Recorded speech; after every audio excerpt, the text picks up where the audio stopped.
ఆయన పేరు చెబితేనే పూనకాలు లోడింగ్.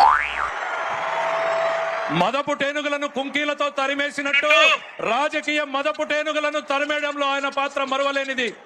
ఆయన మాట్లాడే ముందు దయచేసి విజ్ఞప్తి చేస్తున్నాను.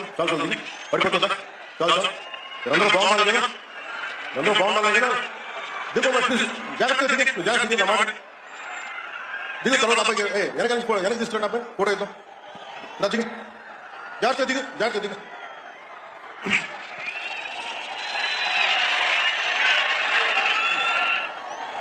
పుట్టపర్తి నారాయణాచార్యులు గారు రచించిన శివతాండవ కావ్యం పుట్టిన నేల, రచించిన నేల, తెలుగు భాష విలువలు పెంచిన నేల. ఆడినమ్మ శివుడు పాడినమ్మ భవుడు అని శివతాండవాన్ని వినిపించిన నేల.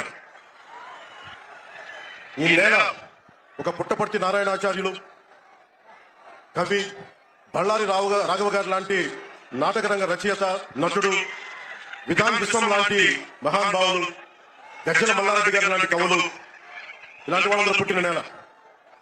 ప్రతి రాయలసీమ కవులు కళాకారులు అనేది ఋతువులు ఎన్నైనా మా రాయలసీమకి ఒకటే ఋతువు, కరువు ఋతువు.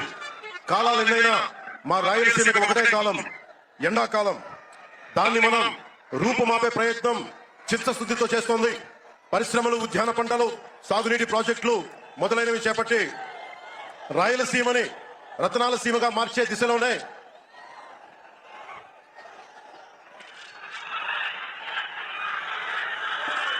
ఈ రోజున మేమందరం గౌరవ ముఖ్యమంత్రి గారి చంద్రబాబు నాయుడు గారి నాయకత్వంలో మీ ముందుకున్నాం.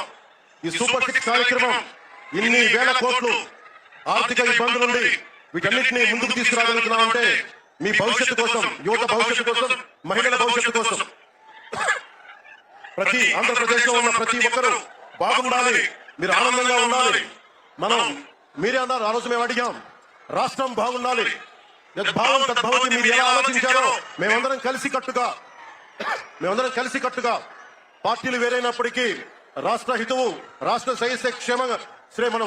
శ్రేయస్సును దృష్టిలో పెట్టుకొని ఈ రోజున మీ ముందుకొచ్చి ఇంత ఘన విజయంగా, ఇంత దిగ్విజయంతో ఈ సూపర్ 6 కార్యక్రమాన్ని మీ ముందుకు తీసుకొచ్చాం. దీని సూపర్ 6 కార్యక్రమానికి సంబంధించి భవిష్యత్తు రాయలసీమ వెనుకబాటుతనం గురించి, దానికి నీటి సౌకర్యాల గురించి, పారిశ్రామిక గురించి గౌరవ ముఖ్యమంత్రి గారు మాట్లాడతారు. నేను మీ చెప్పదలుచుకున్నది ఒకటి, ఆరోగ్య బీమా పథకం సాకారం కాబోతుంది. ఒక్కొక్క పథకం ద్వారా ఒక కుటుంబానికి 25 లక్షల ఆరోగ్య బీమా వర్తిస్తుంది. అలాగే పర్యాటక రంగంలో కూడా మనకి దాదాపు 10,000 పైసలకు పెట్టుబడులు ఆకర్షిస్తున్నాం. అలాగే పంచాయతీ రాజ్ శాఖలో కూడా పల్లె పండుగ ద్వారా 13,300 గ్రామ పంచాయతీలని గ్రామ సభల నుంచి రికార్డు చేసి 2,700 కిలోమీటర్ల బీటీ రోడ్లు, 4,000 కిలోమీటర్ల సిసి రోడ్లు చేయగలిగాం.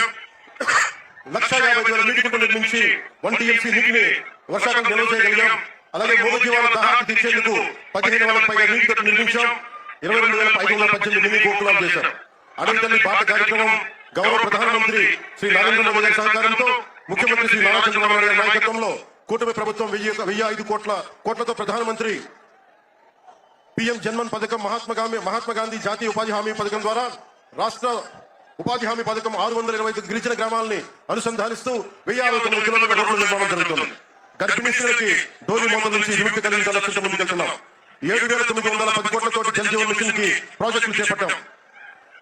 అటవీ విస్తారం పెంచే లక్ష్యంలో 1 కోటి మొక్కల నాటే కార్యక్రమానికి శ్రీకారం చుట్టాం. కర్ణాటక ప్రభుత్వానికి నుంచి సహకారంతో 4 కుంకి ఐదులు తీసుకొచ్చాం. అలాగే శాంతి భద్రతల పరిరక్షణ వ్యవహారంలో భేదాలు చూడకుండా ముందుకు వెళ్తామని శాసనసభ సాక్షిగా గౌరవ ముఖ్యమంత్రి శ్రీ నారా చంద్రబాబు నాయుడు స్పష్టం చేశాం. నేను అదే మాట చెప్పాను, ఆ మాట కట్టుబడి ముందుకు వెళ్తున్నాం. శాంతి భద్రతలు ఎలాంటి ఆటంకం కలగకుండా ఉన్నప్పుడే రాష్ట్రంలో పెట్టుబడుల పరిశ్రమలు వచ్చి యువతకి ఉపాధి, ఉద్యోగ అవకాశాలు లభిస్తాయి. ముఖ్యంగా మన రాయలసీమ యువతకి మీరు ఉపాధి అవకాశాలు వేరే రాష్ట్రాలకు వెళ్లకుండా మన అనంతపురంలో, మన కర్నూలు, మన కడప, మన చిత్తూరు జిల్లాల్లో మొత్తం ఉపాధి అవకాశం పక్క రాష్ట్రాల నుంచి మనకు వచ్చేలాగా పారిశ్రామికరణ జరగాల దిశగా గౌరవ ముఖ్యమంత్రి నారా చంద్రబాబు నాయుడు గారు ఆధ్వర్యంలో, ఆయన నాయకత్వంలో ముందుకు తీసుకెళ్తున్నాం. కూటమి ప్రభుత్వం ప్రతి అడుగులో త్రికరణ శుద్ధితో పనిచేస్తుంది. గౌరవ ప్రధానమంత్రి శ్రీ నరేంద్ర మోదీ గారి వికసిత్ భారత్ విజన్ దిశగా గౌరవ ముఖ్యమంత్రి శ్రీ నారా చంద్రబాబు నాయుడు గారి నాయకత్వంలోని కూటమి ప్రభుత్వం ముందుకు సాగుతూ 2047 నాటికి ఆంధ్రప్రదేశ్ ని దేశంలో నంబర్ 1 రాష్ట్రంగా తీర్చిదిద్దామని అందరికీ తెలియజేసుకుంటూ జై భారత్, జై హింద్.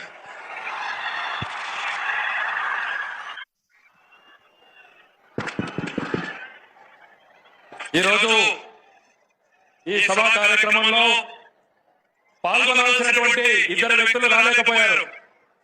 యువగలం నాయకుడు, యువతరాన్ని నడిపించినటువంటి నాయకుడు శ్రీ నారా లోకేష్ గారు ఈ సమావేశానికి ప్రధాన వక్తగా రావాల్సింది.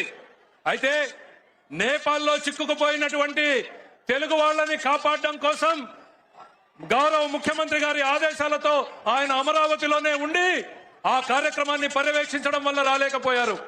మరో వ్యక్తి మన అఖండ బాలయ్య గారు రావాల్సింది. ఆయన అనారోగ్యంతో ఆయన ఆగిపోవాల్సినటువంటి పరిస్థితులు వచ్చినాయి. చివరిగా బాబు దయచేసి మీరు 10 మంది కలిసి సమావేశాన్ని డిస్టర్బ్ చేయదు. మీరంతా మన కూటమి సభ్యులు. ఈ సభ మనది విజయవంతం కావాలి. దయచేసి జెండాలన్నీ మనం కలిసి పనిచేసినట్టు దయచేసి అందించాం. మేము ఒకసారి అర్థం చేసుకోవాలి. దయచేసి పెద్దలు ముఖ్యమంత్రి గారు మాట్లాడబోతారు. శ్రద్ధగా వినాలి కదా. మన ఈ అందరి ఉత్సాహం మంచిదే, కానీ ఆంధ్రప్రదేశ్ భవిష్యత్తు కోసం మేము అందరికీ వచ్చాం. గౌరవ ముఖ్యమంత్రి గారు మన పారిశ్రామికీకరణ, ఉపాధి, ఉద్యోగ అవకాశాల గురించి మాట్లాడతారు. దయచేసి జెండాలను ఇబ్బంది కొంచెం